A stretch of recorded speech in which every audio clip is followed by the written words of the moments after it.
Official press conference for the 89th Annual All-State Sugar Bowl. We ask that you please turn off your cell phones at this time. Today's first press conference features head coach Nick Saban from Alabama. At the conclusion of this press conference, we will have 5 minutes of photo opportunities with Coach Saban and Coach Chris Kleiman from Kansas State, as well as the All-State Sugar Bowl trophy and representatives of the bowl. Following the photo op, Coach Kleiman will hold his final press conference.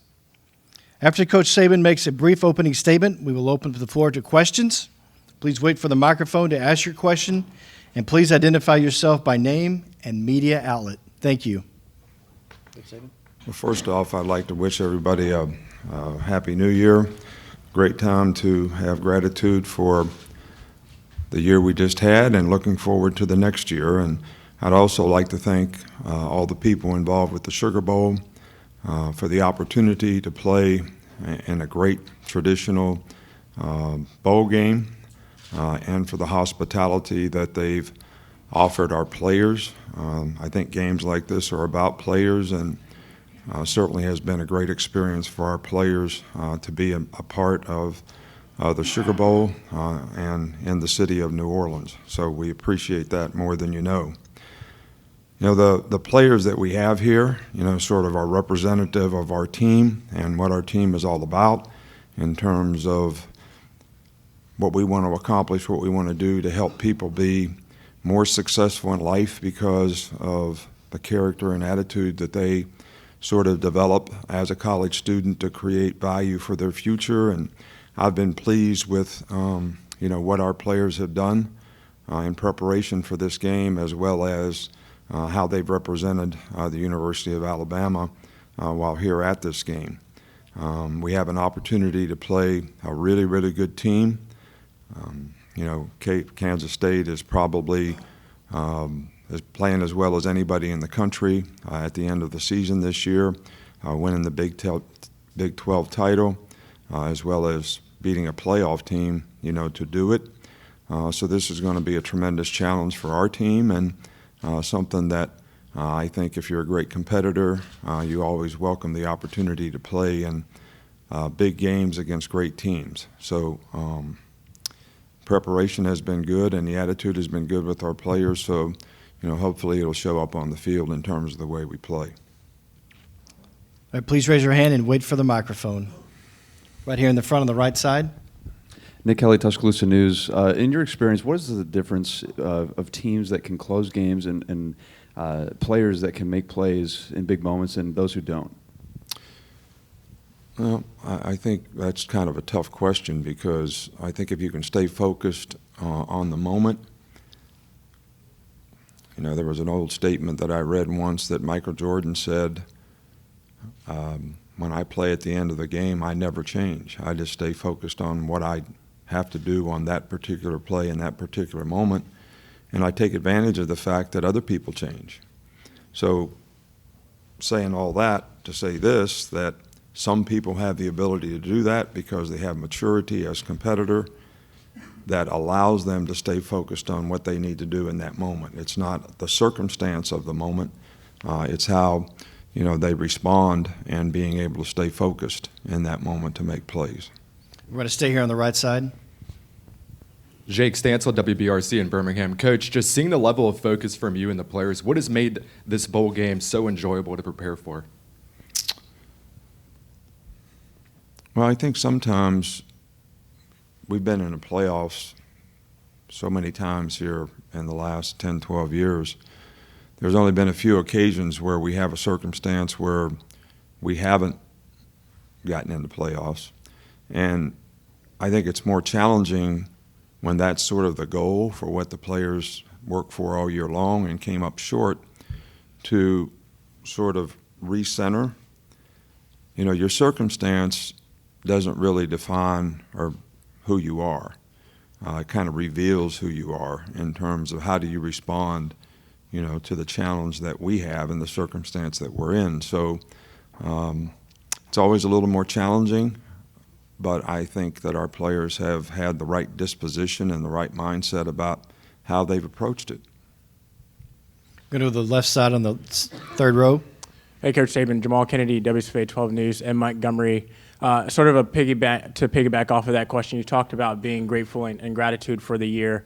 You've been to the Sugar Bowl now a couple of times, and you talked about your players enjoying this moment. But for you personally, the satisfaction and the enjoyment that you get out of coming down here and enjoying this moment every year. Well, I think that the big thing for me is not me personally in terms of how I enjoy it, but the fact that the players get a lot of positive self-gratification for having the opportunity.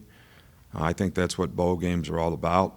It's one of the great things about college football is if you have a good season and you get rewarded by going to a first-class quality bowl game like the Sugar Bowl, that's a great experience for the players. And I think my enjoyment comes from, seeing them having the opportunity not only to play against a great team, but also have some time to enjoy and have an experience that they have surrounding the bowl game. We're going to do the second row on the right side. Good morning, Coach. Carrie Osep, NBC out of Birmingham. There's obviously been so much talk, in the recent years in college football, seeing players opt out. You don't have any opt-outs, nor does Kansas State. I'm curious for you, how important is that bought-in mentality for a team as an intangible? Where would you rank that? Well, I think it speaks volumes of, the character of the players on your team who choose to play because they've been great leaders of the team. They've been great contributors. They've set a good example for their teammates. They care about their teammates. They've been somebody that the players on the team can emulate by the example that they set and how much they care to try to help them be successful for their benefit. And I think it's a great example that the best way to create value for yourself as a player is to play football. A lot of people say, I'm getting ready for the NFL. Well, you're really saying I'm getting ready for the combine. But a lot of the things that you do at the combine are irrelevant to what you do playing football. And that's why some people get drafted in the 6th round, because maybe they didn't do such a good job at the combine, but there's some, really significant thing that they can do to play their position.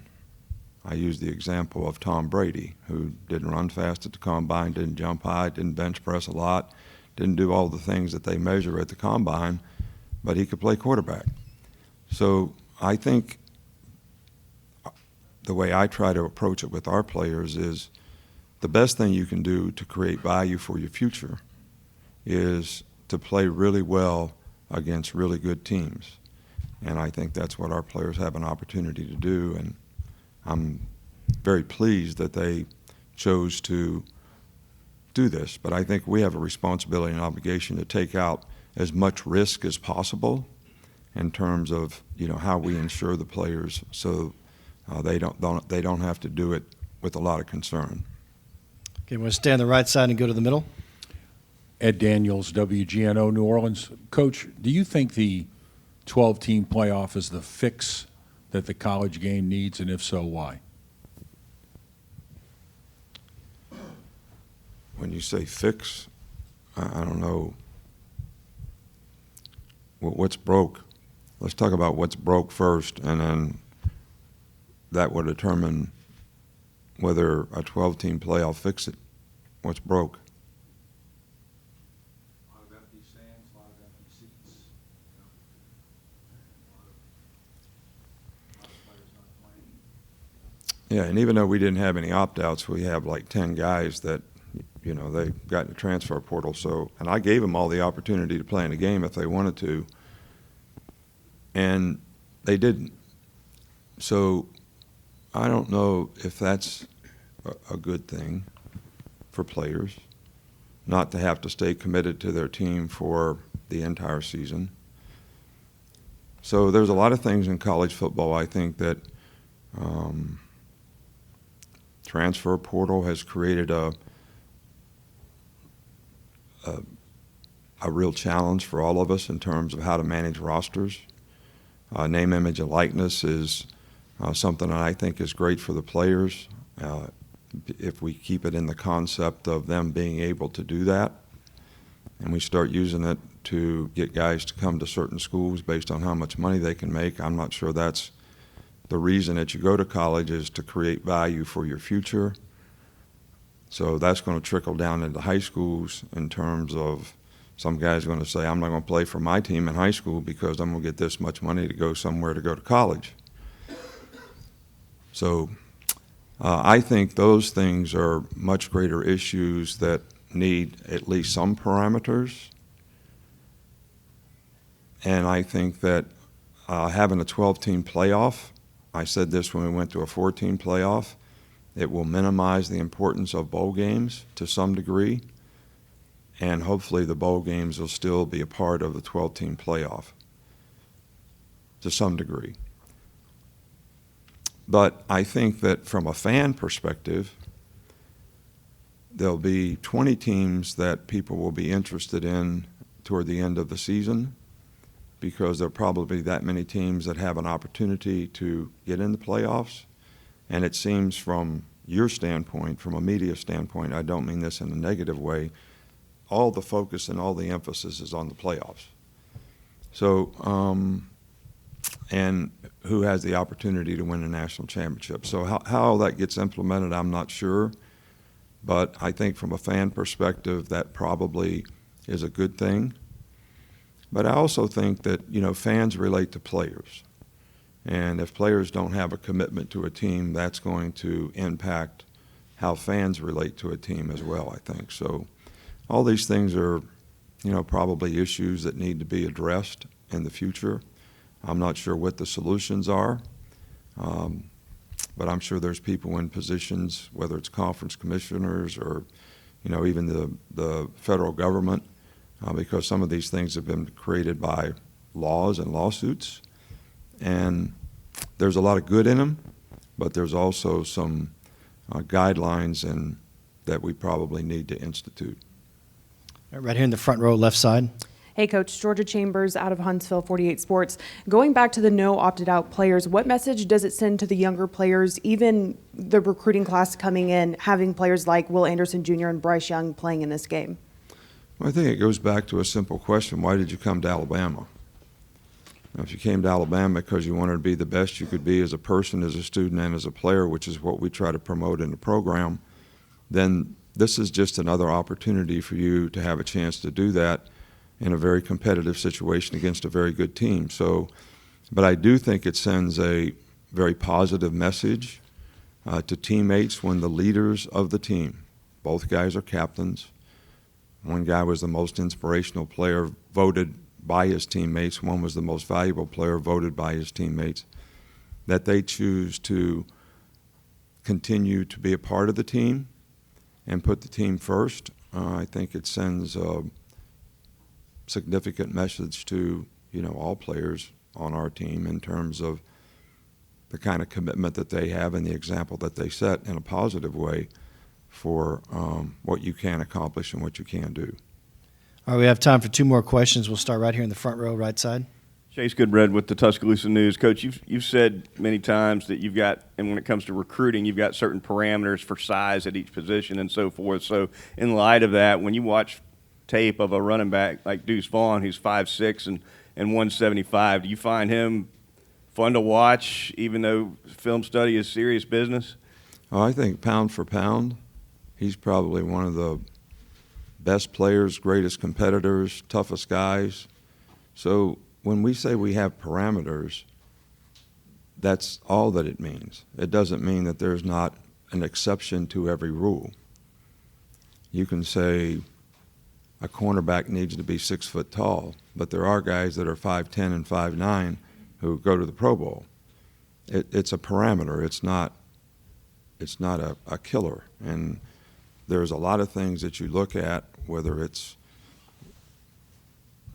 what are the things you do well to play your position? What are the critical factors? What's the criteria? And the size, speed part of it is just, one part of that. Character and intelligence and all those things are a big part of how you evaluate players. And there's no one that we played against all year long that has better competitive character than the guy you just mentioned. All right, final question, left side. Aaron Suttles, The Athletic. When they moved the recruiting early recruiting up. I'm sure they had good reasons for doing so, but it's become sort of the recruiting day now, the signing period. In terms of and in light of the transfer portal, how difficult has roster management become during that time of year?